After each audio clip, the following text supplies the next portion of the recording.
Thank you for joining me, Mr. Tyson. And how big a deal is the landing of Chandrayaan 3 on the South Pole or near the South Pole of the moon? Well, I like to think of it in many ways. First, as you said in the introduction, India is now the fourth country to send a mission safely to the moon.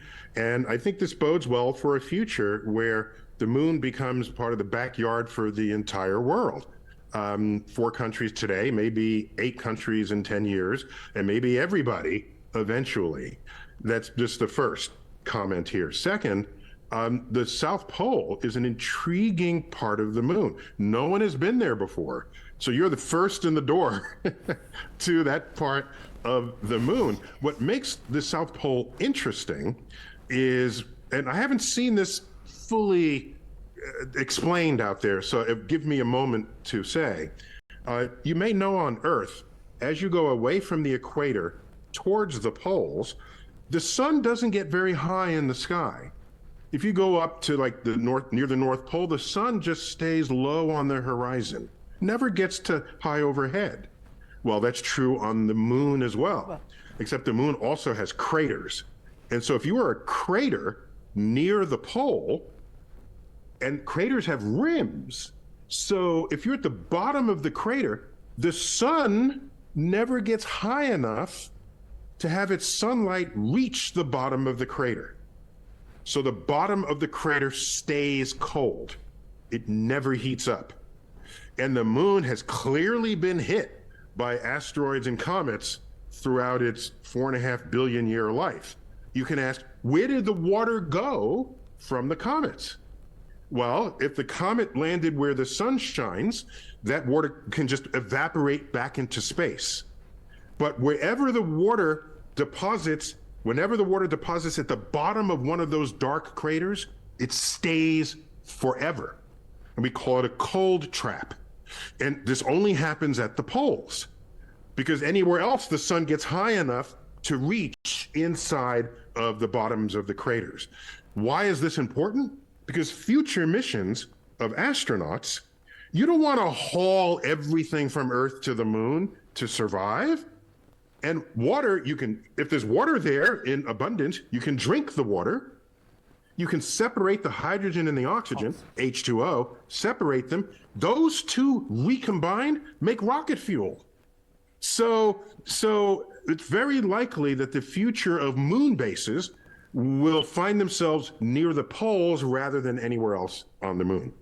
Oh, so we're looking at life there, but I remember you spoke to us about 4 years ago and you said space is tough.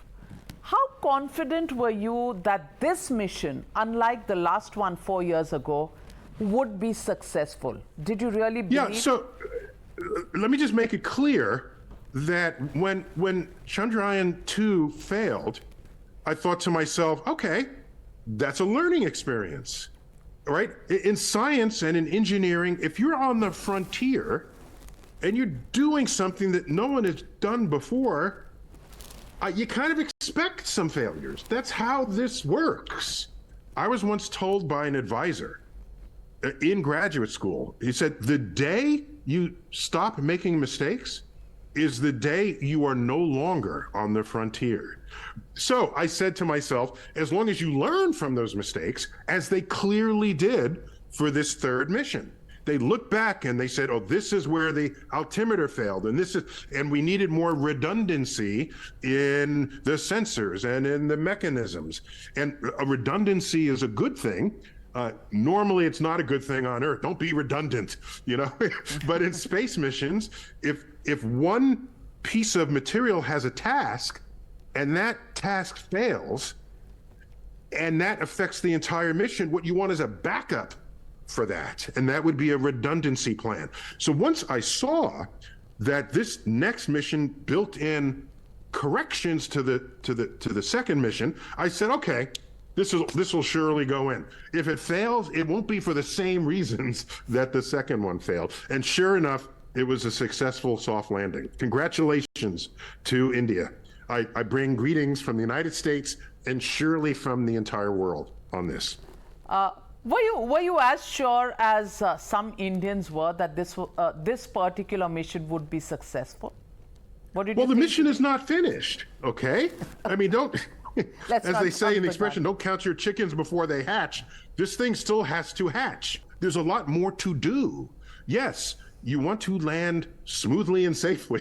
That's just the beginning, okay? So in other words, it's the end of the beginning, okay? Not the beginning of the end. So now there's, you got to do the experiments.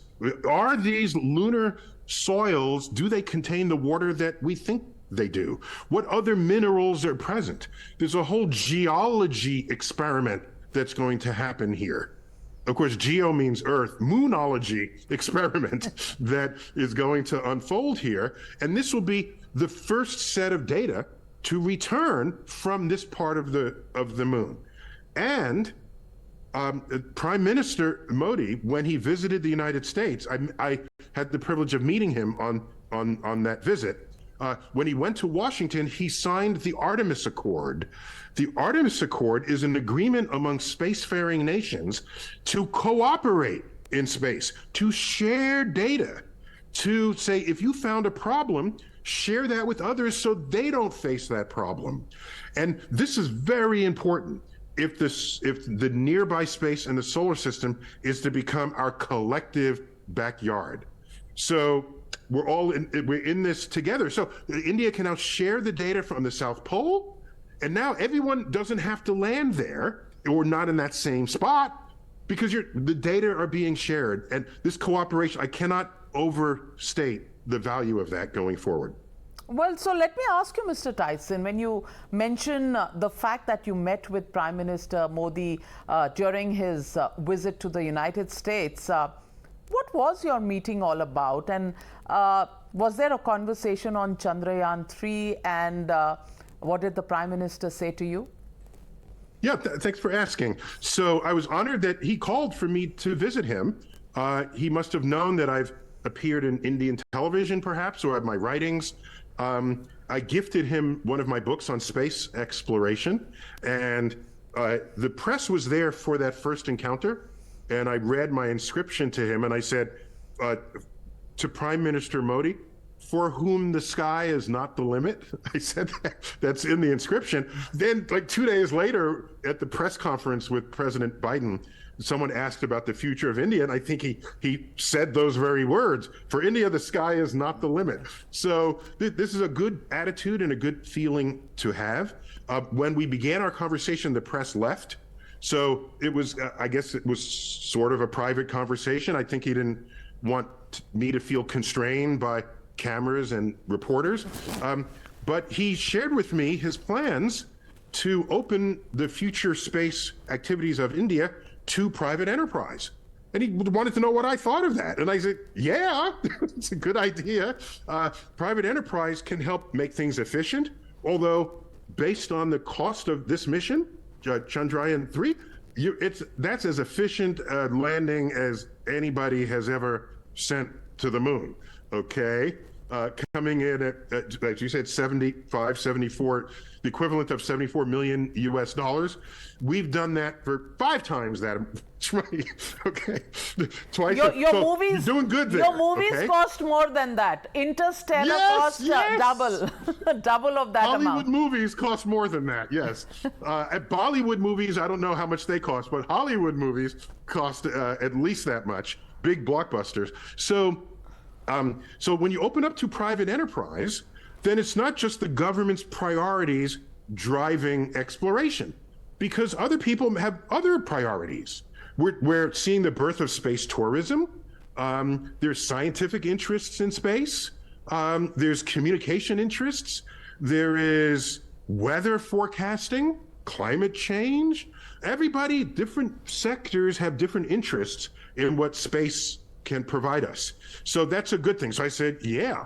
What he also said was he wanted to set up exploration centers. I think he had a slightly different term for them, where children can go and explore their curiosity and stimulate their interest in the STEM fields, science, technology, engineering, and math. He wanted to know what I thought of that, and I said, yeah, children are born scientists.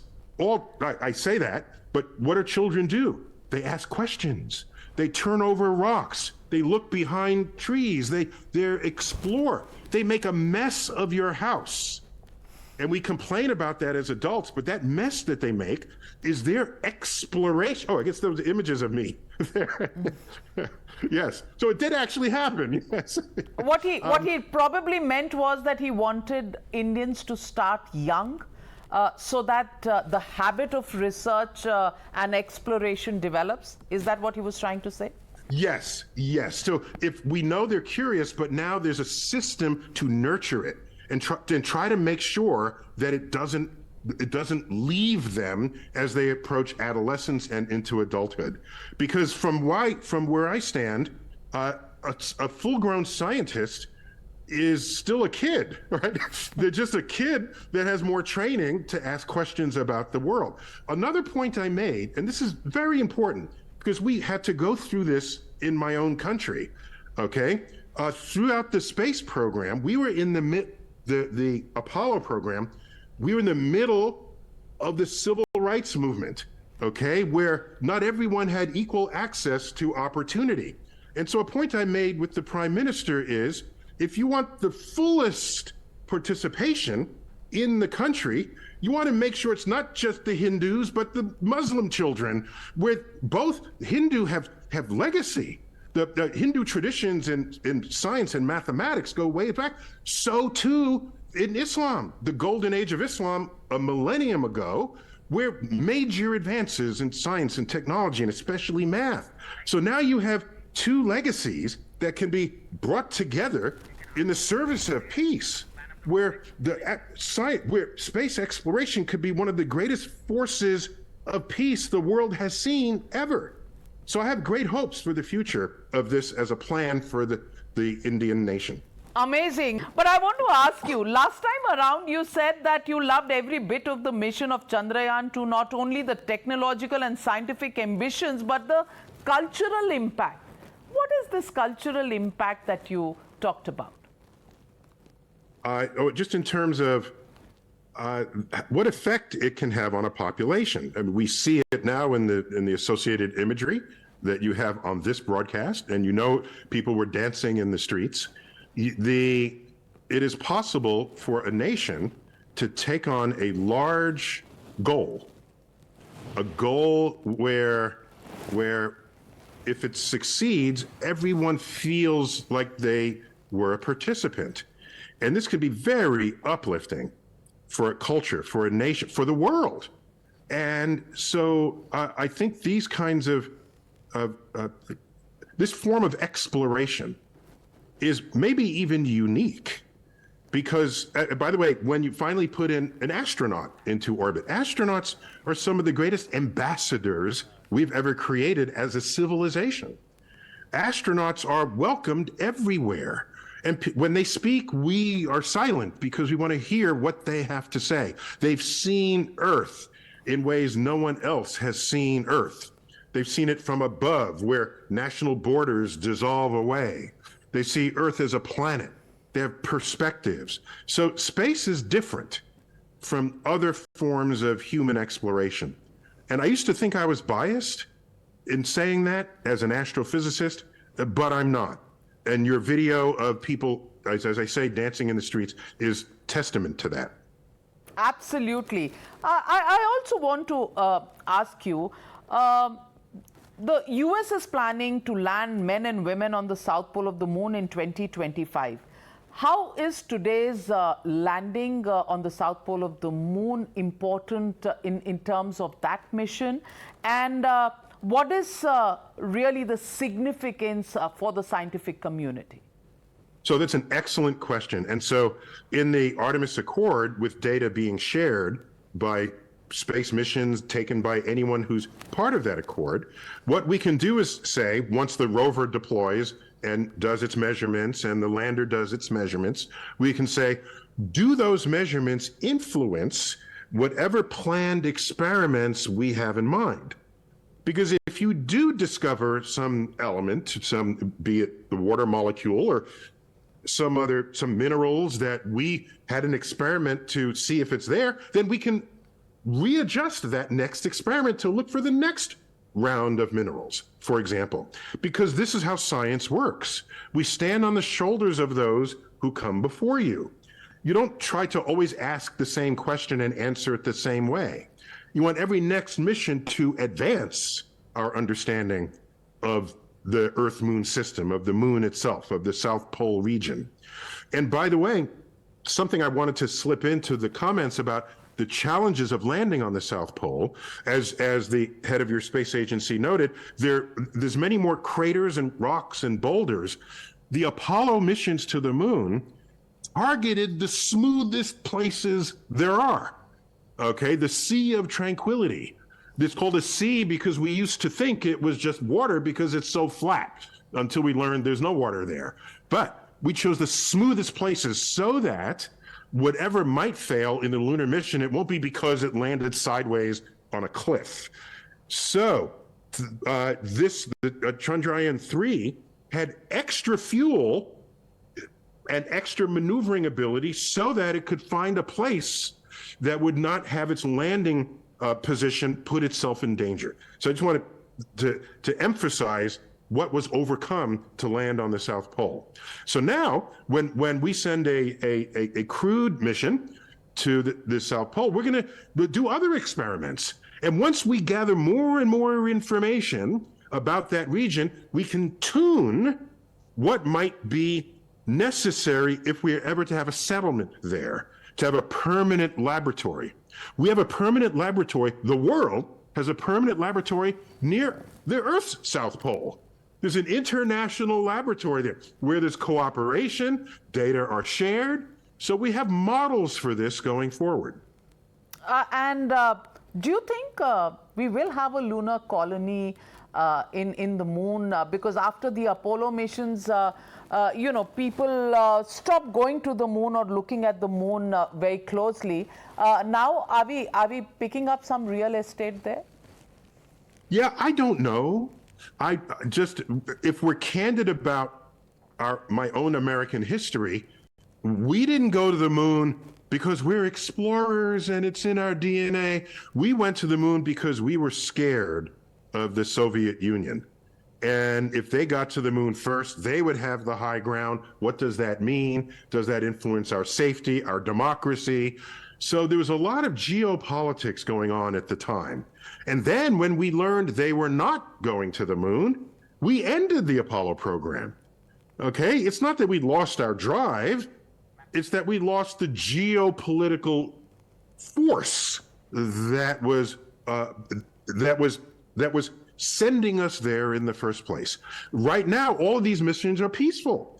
So that's a good thing. And so a colony on the moon, I don't foresee people living there permanently, but you can have visiting scientists come and spend time, maybe set up telescopes across where the dark area is. I can imagine all kinds of science that would unfold there. And would there so be yeah, I some look forward to what comes. Say again? Because that's what folklore is all about. On the dark side of the aliens. Moon. Did you say aliens on the moon? Yeah, dark side of the moon. That could be fun to find aliens. That would be a new form of life. So we bring biologists with us. All right, that would be discovery. I love it. I want to meet the aliens. Bring them on. Mr. Tyson, on a serious note, how does this really change India's position on the high table in the world? Many people even today think India is a poor country. It's a land of elephants and snake charmers all over. That's sometimes the imagery that India does draw. Today, with the Chandrayaan 3 landing on the dark side of the moon, and the fact that India's Chandrayaan is successful where Russia's moon mission hasn't been, does that really change the perception of India in the world today? So the elephants and snake charmers, that's interesting. That's an aspect of what we learn about India, of course. But in modern times, there's the subset of the Indian population who have risen in the scientific and technological world that have borne their brilliance in the rest of what's going on in the world. There's no shortage of Indians in the United States who are leaders in our tech world. So I think in recent decades, no, Americans were not thinking of India as a place of snake charmers. No. Maybe 50 years ago, not today. All right. Some of our highest tech people have Indian roots. They may be American citizens, but they came from India. Okay. And they're latter day American citizens. So we know the potential of the Indian population here in the United States. That's my first point. Second is about the poverty. Yes, surely you have people there saying, why are we spending money up in space when we have such abject poverty here on Earth? That's a legitimate question to ask. But allow me to say that India had poverty before anyone spent a dime on space. Okay, so you can't look at space and say that's why you have poverty, or you shouldn't have poverty because you have space. Those are false equivalencies. What I can tell you is, if there's any hope of raising a nation out of poverty, it's investments in science and technology. Absolutely. Every place in the world where that has happened, the economy of that nation has risen, and the base level of who you call poor has risen, so India has a long way to go in that department. Yes, but I know of no greater force than ambitions in space that can operate on the economy of a nation, because tomorrow's economies will pivot on innovations in science and technology today. Absolutely. And just before I let you go, in the last 1 decade, do you think India has grown in stature on the global forum? I think, well, yeah, I mean, I think, I don't know what you think in your borders, but India has always been a very important country in this world. The largest democracy, now the largest country in the world, passing China in population by the latest numbers that I've seen, and how deep and strong the culture is. But anyone who visits India is completely consumed by everything Indian there that was retained long after the period of colonization from England, right? And India, we finally saw India in the Olympics. Okay, that was a shot putter. Welcome to the Olympics now. So there's a lot of upside. Dare I repeat this earlier comment that the sky is not the limit for India, and it depends on how you need wise governance. And I cannot overemphasize that you want all citizens to participate in this. Because if the United States were today the way it was in the 1960s, you would not be interviewing a black person about your space program. Because I had opportunities that arose over those decades that previously I was shut off from because of laws and legislations and attitudes. So it's important that everybody participates. Absolutely. And India looking forward to make bigger strides in the times to come. But it's been absolutely fantastic to have you on the show on such a big day when India celebrates its coming of age of its own scientific programs as well as of its moon mission. Thank you very much, Neil deGrasse Tyson, for joining me on the news. Thank you.